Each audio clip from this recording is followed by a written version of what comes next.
Hello dear students, तो आज आपके सामने है जेईई एडवांस 2023 का मैथ्स पेपर 1 का दूसरा सवाल। पहले सवाल वाला वीडियो तो ऑलरेडी आ चुका, आपने देखा भी होगा। ओके, फटाफट टाइम वेस्ट ना करते हुए दूसरा क्वेश्चन सॉल्व करते हैं। इसमें क्या बोला, let T1 and T2 be two distinct common tangents.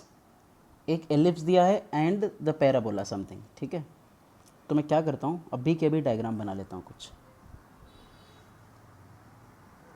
Diagram बना लिया, ऐसा कुछ एक एलिप्स होना चाहिए और एक पैराबोला होना चाहिए, कुछ ऐसा, ठीक है। पैराबोला बना लिया मैंने।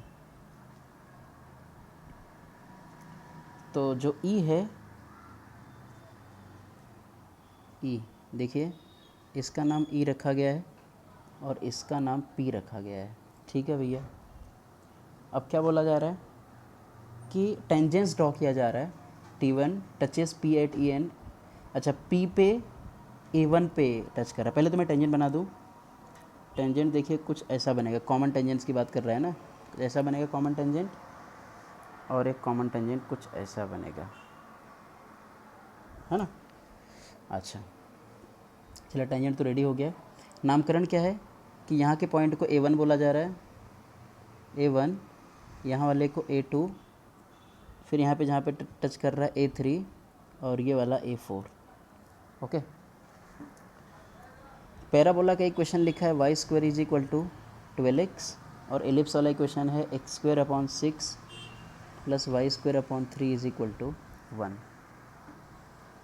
तो सबसे पहले मैं ये देखूंगा ना कि जो टेंजेंट का इक्वेशन है वो निकालेंगे कैसे। तो देखो, पैराबोला के लिए अगर एनी टेंजेंट लिखूँ मैं तो कैसा फॉर्मूला होता है, y is equal to m x plus a upon m. तो इस सिचुएशन में क्या होगा, y is equal to m x plus a upon m. Parabola के लिए ए का वैल्यू देखा जाए तो कितना है, 3 है, तो y is equal to m x plus 3 by m. और अगर मैं एलिप्स के लिए टेंजेंट का इक्वेशन लिखता हूँ और एम स्लोप का, तो लिखा जाता है y is equal to m x plus under root के अंदर में a square m square. A square कितना है, 6, तो 6 m square plus b square, है ना। देखो मैं फॉर्मूला लिख देता हूँ, ये होता है y is equal to m x plus a upon m. यहाँ से क्या आता है, y is equal to m x plus under root a square m square plus b square. ये होता है टेंजेंट का फॉर्मेटिंग, है ना। अच्छा बताओ, अगर ये दोनों सेम ही टेंजेंट है तो दोनों का जो कांस्टेंट टर्म हो क्या होना चाहिए, सेम होना चाहिए। मैं बोलूँगा कि 3m बराबर होना चाहिए किसके, अंडर रूट के अंदर में 6m स्क्वायर प्लस 3 के, है ना। एक तो अपन हिट एंड ट्रायल लगा सकते हैं कि m का वैल्यू मुझे क्लियरली एक 1 दिख रहा है सोल्यूशन, यहाँ से m का वैल्यू एक 1 दिख रहा है। अगर नहीं सॉल्व हो पाया तो आप क्या करो, स्क्वायरिंग करके क्रॉस मल्टीप्लाई कर दो। m का वैल्यू 1 मुझे दिख रहा है, तो अगर मैं लाइन की बात करूँ तो लाइन हो जाएगा y is equal to x plus 3। तो जो टेंजेंट मैंने बनाया था ना, वो कितना हो गया, y is equal to x plus 3। अब बोला है कि वो पैराबोला को a पे टेंजेंट A1 पे टच कर रहा है, तो y is equal to x plus 3 और y square is equal to 12x। अगर मुझे इसका पॉइंट ऑफ इंटरसेक्शन निकालना है तो देखो, y की x की जगह पे y माइनस 3 रख सकता हूँ मैं, तो कितना हो गया, y square is equal to 12y minus 3, तो Y square minus 12y plus 36 बराबर 0। तो y बराबर कितना आ गया, 6। अगर y बराबर 6 है तो x बराबर कितना आ जाएगा, 3। इससे पता चलता है जो पैराबोला के ऊपर पॉइंट है वो कोऑर्डिनेट कितना है, 3,6। और मैं सिमेट्री से बता सकता हूँ कि जो नीचे वाला A4 होगा ना, वो कितना होगा, 3, माइनस का 6। अब मैं बात करता हूँ A2 का। A2 कैसे आएगा, टेंजेंट है y is equal to x plus 3 और एलिप्स कितना, x square by 6 plus y square by 3 is equal to 1। ये हो गया x square by 6 plus y की जगह पे मैं रख सकता हूँ एक्स प्लस 3। एक्स प्लस 3 का होल स्क्वायर कितना होता है, x square plus 6x plus 9 upon में 3 इज इक्वल टू 1।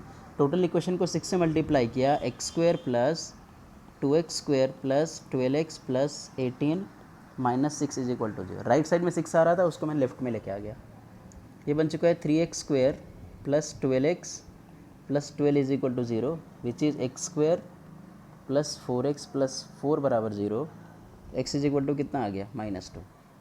और अगर मैं x इक्वल टू -2 रखता हूँ तो y इज इक्वल टू कितना आएगा, 1। इससे पता चलता है कि जो A2 होगा वो होगा -2, 1, और A3 होगा A3, ये हो गया -2, -1। अगर ये line y equal to x plus three है तो x एक्सिस कहाँ पे कट करेगा, जहाँ पे y ज़ीरो होगा, तो कितना कोऑर्डिनेट हो गया -3, 0। ओके, तो tangent T1 and T2 meet x axis at the point -3, 0, ये तो बिल्कुल भी सही है। तो ऑब्वियसली जो D वाला हो जाएगा गलत हो जाएगा। अब बोला है एरिया ऑफ क्वाड्रिलेटरल बता दो, 35 होगा कि 36 होगा। तो एरिया ऑफ क्वाड्रिलेटरल बताने के लिए मैं क्वाड्रिलेटरल पहले बना तो दूँ। ऐसा कोई तो क्वाड्रिलेटरल है जिसके अगर मैं कोऑर्डिनेट्स की बात करूं तो कोऑर्डिनेट्स कुछ इस तरीके से हैं। पहला कोऑर्डिनेट बोला है -2, 1, -2, 1, नीचे कितना -2, -1, इधर 3, 6 और फिर इधर 3, -6 है ना। तो अगर मैं डिस्टेंस की बात करूं तो ये वर्टिकल जो डिस्टेंस है -2, 1 से -2, -1, तो डिस्टेंस कितना हो गया 2, ठीक है। इधर जो वर्टिकल डिस्टेंस सेकेंड वाला 6 से लेकर के -6, तो डिस्टेंस कितना हो गया 12। और इनके बीच का डिस्टेंस अगर मैं बात करूं तो ये डिस्टेंस कितना है, -2 से लेकर के 3 तक जा रहा है, मतलब डिस्टेंस कितना है 5। तो अगर मैं एरिया की बात करूं तो half into sum of parallel sides, तो 2 + 12 इंटू डिस्टेंस बिटवीन देम, तो कितना हो गया है 35, है ना। तो एरिया कितना आना चाहिए 35। एरिया 35 मतलब कि ऑप्शन नंबर फर्स्ट सही है, इसका मतलब सेकंड गलत हो गया। तो इसके सही आंसर कौन कौन है, ए और सी। तो अगर आपको ये बहुत क्वेश्चन इजी लगा हो तो ज़रूर कमेंट करके बताइए हाँ सर इजी लग गया था, और हार्ड भी लगा हो तो आपको समझ में तो आ ही गया होगा, है ना।